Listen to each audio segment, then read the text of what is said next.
I don't think so after watching this video आपको कभी भी ट्रू फॉल्स नॉट गिवन में प्रॉब्लम आएगी, क्योंकि बहुत ज़्यादा स्टूडेंट्स को true false not given like reading में प्रॉब्लम आती है। And you can see on your screen this is my Instagram page. और इंस्टाग्राम पेज के ऊपर आपको नियर अबाउट स्टूडेंट्स के 5000 प्लस स्क्रीनशॉट मिलेंगे, जिसमें हमारी प्रिडिक्शन 100% हिट गई है लेटेस्ट एग्ज़ाम की। हम किसी को झूठा सपना नहीं दिखाते, हम किसी को झूठी उम्मीद नहीं देते। जो रियलिटी है 100% रियल एंड ट्रुथ, उसके साथ काम करते हैं। एंड स्टूडेंट का रिजल्ट आप स्क्रीन के ऊपर भी देख सकते हो, 7.5, 8 बैंड स्कोर, 9 बैंड स्कोर। अगर आप भी पहली बार मेरे चैनल पे आए हो तो must subscribe this channel, because आपको ऐसी ही डेली लेटेस्ट वीडियोस मिलती रहेंगी जो आपकी हेल्प करेंगी आपके एग्ज़ाम को क्रैक करवाने में। उसके साथ अगर किसी को प्रिडिक्शन प्लस मटेरियल चाहिए, आप स्क्रीन के ऊपर दिए गए नंबर के ऊपर व्हाट्सएप मैसेज कर सकते हो। व्हाट्सएप मैसेज कर आप इस मटेरियल को बाय कर सकते हो और उसी के ऊपर 100% आपको वर्क करना है। बिकॉज अगर आप 100% उसको देते हो तो काफ़ी ज़्यादा चांसेस हो जाते हैं हमारा एग्ज़ाम क्रैक होने में, क्योंकि हमें एग्ज़ाम का लेवल, एग्ज़ाम का पैटर्न समझ आ जाता है और उसमें से कुछ ना कुछ हमें देखने को भी मिल जाता है 100% same. So if you need then you can drop me message on WhatsApp, attend this class and must subscribe this channel. आज मैं आप लोगों को सिखाऊंगा बहुत अच्छे तरीके के साथ true false not given plus true कैसे आंसर आता है, नॉट गिवन कैसे आता है, प्लस फॉल्स कैसे आता है। बहुत सारे स्टूडेंट्स को क्या होता है कि बहुत सारे स्टूडेंट्स को लोकेशन मिल जाती है। लोकेशन मिलने के बाद हमारा माइंड क्या हो जाता है, वो हो जाता है कन्फ्यूज्ड कि अब इसका आंसर ट्रू है, इसका आंसर नॉट गिवन है या फिर इसका आंसर फॉल्स है। मैं 100% गारंटी देता हूँ, अगर आपने ओनली 10 मिनट इस वीडियो को दे दिए तो 100% आपके 25 वाले एग्ज़ाम में, 2 मार्च वाले एग्ज़ाम में रीडिंग के true false not given yes no कभी भी गलत नहीं होंगे। सेम ऐसे डेली हम वीडियोज़ लेकर आते हैं और टाइम वेस्ट बिल्कुल भी नहीं करता मैं। शुरू करते हैं हमारी आज की वीडियो। प्लीज़ ठहरिए, वीडियो आगे मत निकालिएगा, स्किप मत करिएगा कोई भी चीज़। All over things very important है। प्लीज़ 10 मिनट निकालिए, बात मानिए। गुरु की बात हर शिष्य मान लेता है कामयाब होने के लिए। तो मैं गुरु तो नहीं हूँ, बट आपका मुझे भाई मान लो, अपना ब्रदर मान लो, टीचर मान लो, कुछ मान लो, बट सीख लो यार। पैसा वेस्ट मत करो। 15,500 फिल करना बहुत बड़ी चीज़ है और आगे वाले एग्ज़ाम तो बहुत टफ आने वाले हैं, क्योंकि उसकी वजह भी बता देता हूँ। उसकी वजह कॉलेज खाली हो जाएंगे।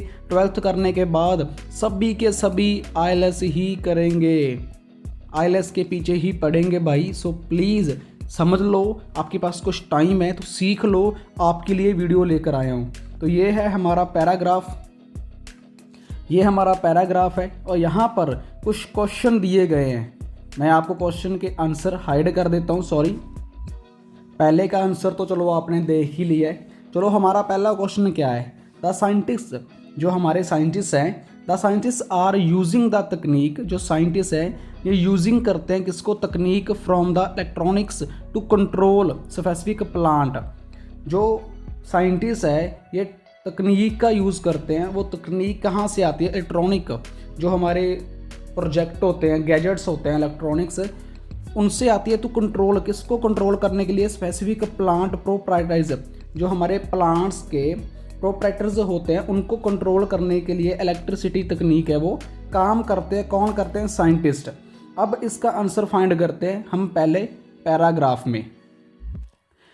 Electronics even the most advanced computer is just a complex argument of the simple, कि जो इलेक्ट्रॉनिक्स हैं कि ये काफ़ी एडवांस कंप्यूटर गैजेट है जो काफ़ी ज़्यादा हेल्पफुल है।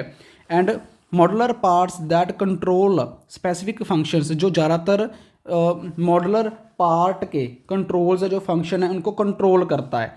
The same integrated circuit might be found in the iPhone, कि जो सेम इंटीग्रेटेड सर्किट है वो माइट बी, मतलब कि उसके ढूंढा जा चुका है, जा भी सकता है, नहीं भी, 50-50 है।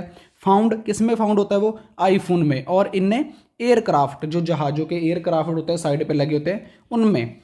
अब साइंटिस्ट को उसने किस में चेंज कर दिया, बायोलॉजिस्टिक्स, मतलब कि साइंटिस्ट का जो सिनोनियम वर्ड है उसने किस में उठा लिया, बायोलॉजिस्ट, मतलब कि जो साइंटिस्ट है उसको सैकड़ों नाम इसके साथ पुकार सकते हैं। आर क्रिएटिंग द सेम, जो साइंटिस्ट हैं आर क्रिएटिंग कर रहे हैं the same modality in the wet for it plants by designing gene circuits that control specific plant characterize colour size resistance to drought you name it. मतलब कि अब इसका हमसे क्वेश्चन क्या पूछा था, क्वेश्चन उसने हमसे पूछा कि जो साइंटिस्ट हैं वो तकनीक को यूज़ करते हैं इलेक्ट्रॉनिक्स को टू कंट्रोल स्पेसिफिक प्लांट, कि हाँ उस प्लांट्स की प्रोपर्टीज को कंट्रोल करने के लिए।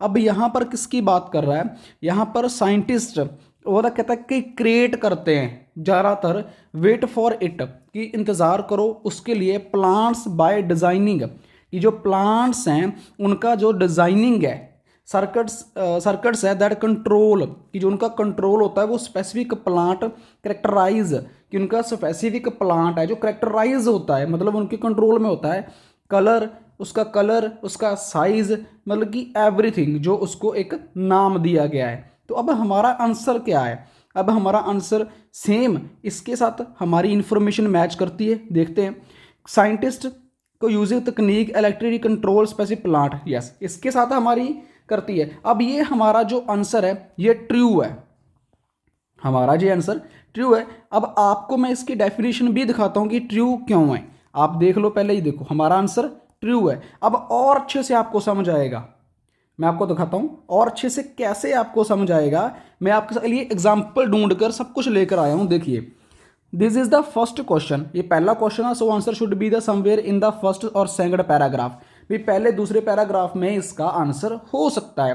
The first instance the first paragraph tells about the electronic and even have, कि जो पहला पैराग्राफ है वो किसके बारे में बात कर रहा है, वो इलेक्ट्रॉनिक्स के बारे में बात कर रहा है। अब देखिए यहाँ पर biologist are creating this same modularity, मतलब कि साइंटिस्ट है वो क्रिएट कर रहे हैं same modularity, wait for it plants by designing gene circuits that control specific plant characterise colour size resistance to body whatever जो नेम इट। तो मतलब ये, अब मुझे क्वेश्चन के सिनोनियम्स और पैराग्राफ में वोकैबुलरी बहुत ज़्यादा जरूरी है। अब यहाँ पर देखिए, सेम मेडोलॉरिटी में सेम तकनीक एज इन इलेक्ट्रॉनिक्स, इसका मतलब क्या है, सेम जो मेडोलॉरिटी का मतलब है सेम तकनीक यूज करी गई किसके अंदर, इलेक्ट्रॉनिक्स के अंदर। Second is control specific plant characterise, जो यहाँ पर बात करी गई है कंट्रोल स्पेसिफिक प्लांट कैरेक्टराइज, इसका मतलब है कंट्रोल स्पेसिफिक प्लांट प्रोप्राइटरीज, मतलब कि इसके जो वर्ड हैं वो किस में चेंज कर दिए गए हैं, सिनोनियम्स में प्लस वोकैबुलरी में। दैट्स वाई जो आंसर है वो ट्रू लगाया गया है। For example that, so the statement just summarise from the first paragraph obviously true, कि मतलब जो बात करी गई है उसके बारे में ही बताया गया है, तो जिसकी वजह से मेरा आंसर क्या है, वो है ट्रू है। मीन्स कि जो साइंटिस्ट है वो वाक्य ही यूज करते हैं इलेक्ट्रॉनिक्स में किसको, स्पेसिफिक प्लांट्स को प्रॉपराइज करने के लिए। तो सेम यहाँ पर भी वो यही चीज़ कह रहा है कि कंट्रोल स्पेसिफिक प्लांट करेक्टराइज, किनको करेक्टराइज एक वे के साथ कंट्रोल किया जाता है, जिसकी वजह से हमारा आंसर राइट है। Got it.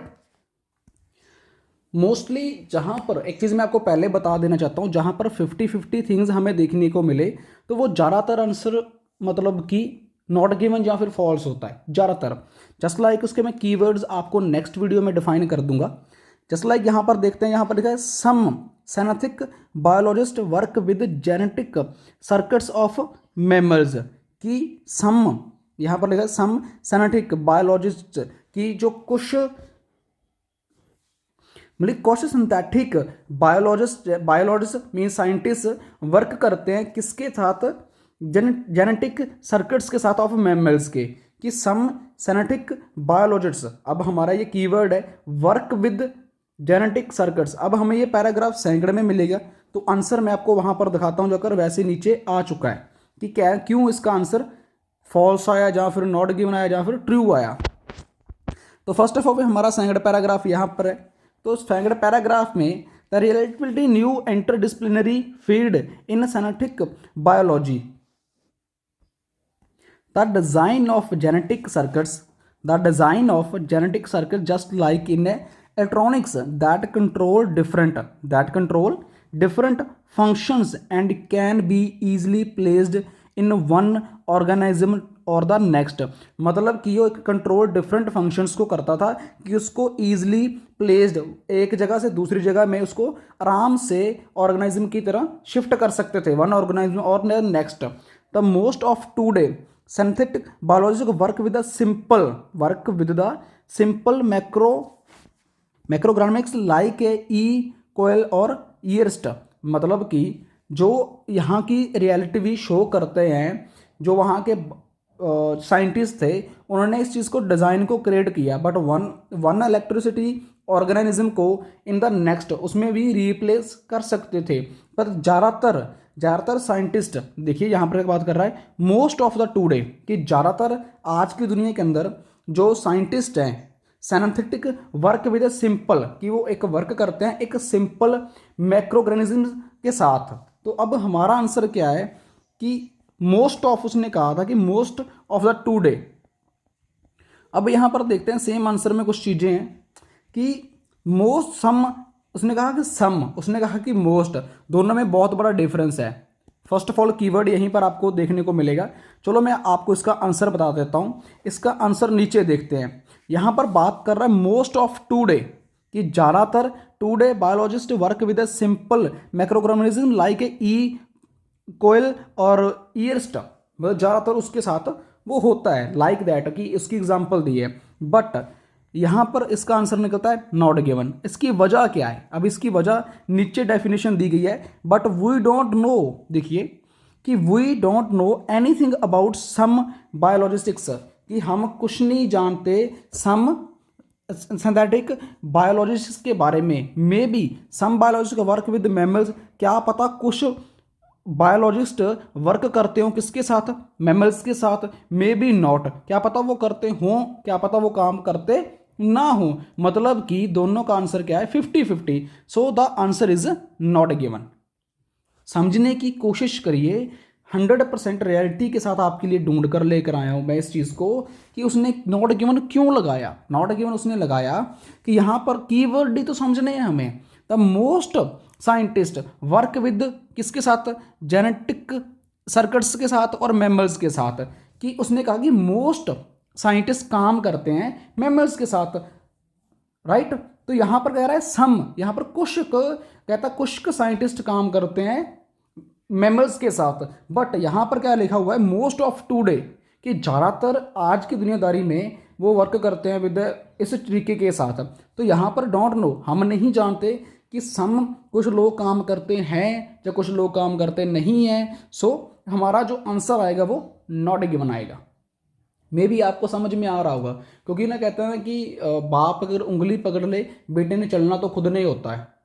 चाहे बेटी हो चाहे बेटा हो, अगर वो अपने बाप की उंगली पकड़ लेता है, फिंगर को पकड़ लेता है, तो उसको ये होता है कि मैं नीचे नहीं गिरूंगा, मेरा बाप मुझे रास्ता दिखाएगा। तो मैं आपको रास्ता दिखाने की कोशिश कर रहा हूँ, बट चलना तो आपको ही है, चलना तो आपको अपने कदमों से ही है। तो कोशिश करें इस चीज़ को देखने की, इस चीज़ को समझने की, राइट।